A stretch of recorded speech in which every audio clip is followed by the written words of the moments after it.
Down for the checkers. To the stripe. 3 wide out and back, but where it counts for the big money.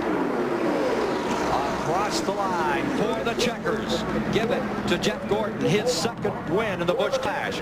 Won it at 22 years of age back in 1994. Wheels another victory here today. Gordon coming out on top. Wallace in second from 12th spot.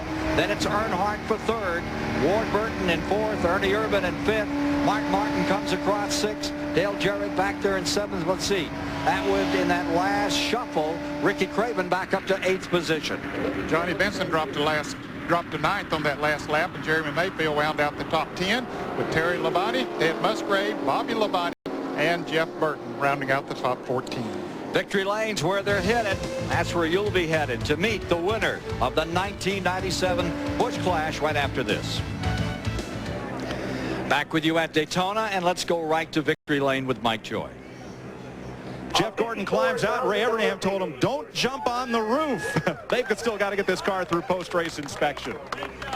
Second win in the Busch Clash for Jeff Gordon in that second half. It started out kind of wild there, and then you took command, and that pretty much dictated the race. Well, I got a real bad start on that first 10-lapper, and, you know, then Earnhardt was battling me for who was going to be on the front row for the second 10-lapper. But, you know, I knew the whole key was to the restart that last time, and Bobby Labonte's car didn't really, you know, take off real well, so I gave him a little bit of help. And, you know, when I got in front of Earnhardt, I was like, man, this is exactly what we need to do, and if I can just get by Bobby now. And Rusty actually helped me out a little bit there, and I might have learned a little bit from him in Japan. Yeah.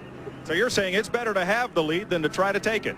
Oh, absolutely. I mean, there's some of those guys that had real fast cars. They can pull out and pass, but you got to have a partner. That's all there is to it. If somebody doesn't pull out with you, you got to have more than one, too.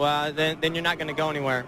Jeff Gordon wins the first race of Speedway. Now Dick Berggren with Rusty Wallace.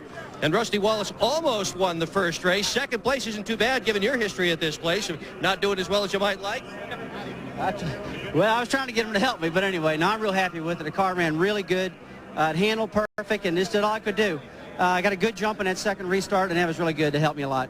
Car ran well for a restrictor plate race. Yeah, you got that right. We qualified fourth yesterday. I really thought we could have got it on the front row for Penske and all the crowd, but we get up fourth, we'll be okay, I think.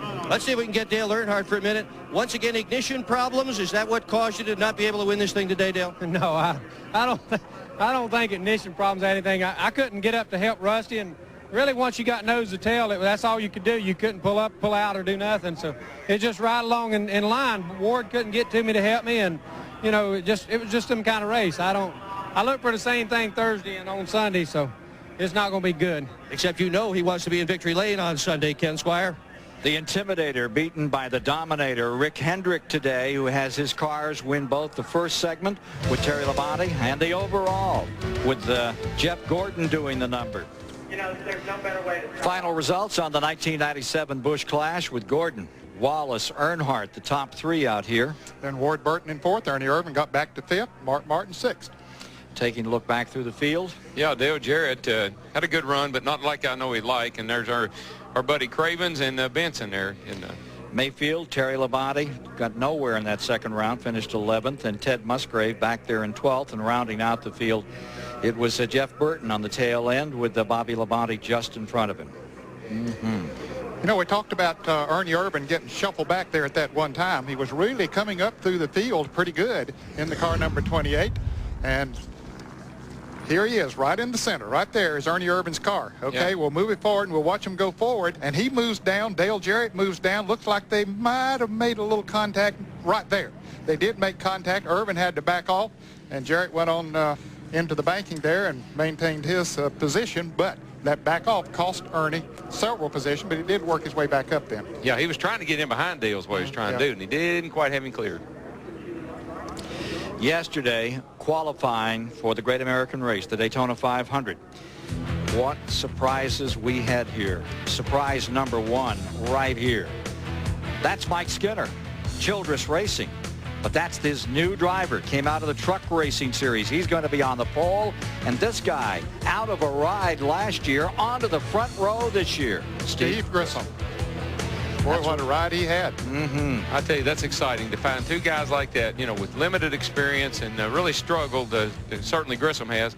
And I tell you, Skinner's going to be a good one. I think he's going to do a great job for Childress. I don't know how they figure these guys out, how they find them, but he found him a good one. Take a look at some of those other fast times from yesterday. The twin 125s will be on CBS.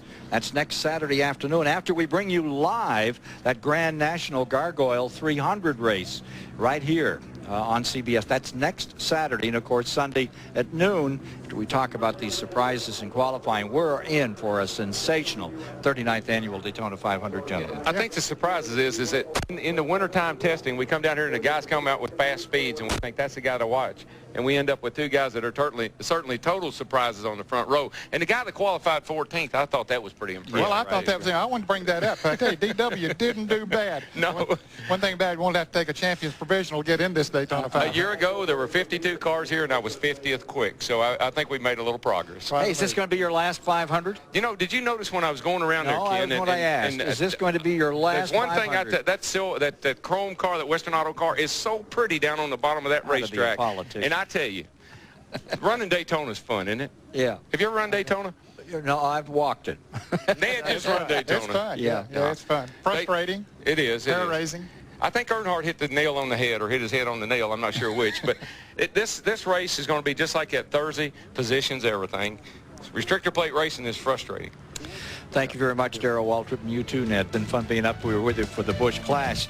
Say, for Ned Jarrett, Darrell Waltrip, Mike Joy, Dick Berggren, Ken Squire saying so long from Daytona International Speedway, where Jeff Gordon has won the 1997 Busch Clash.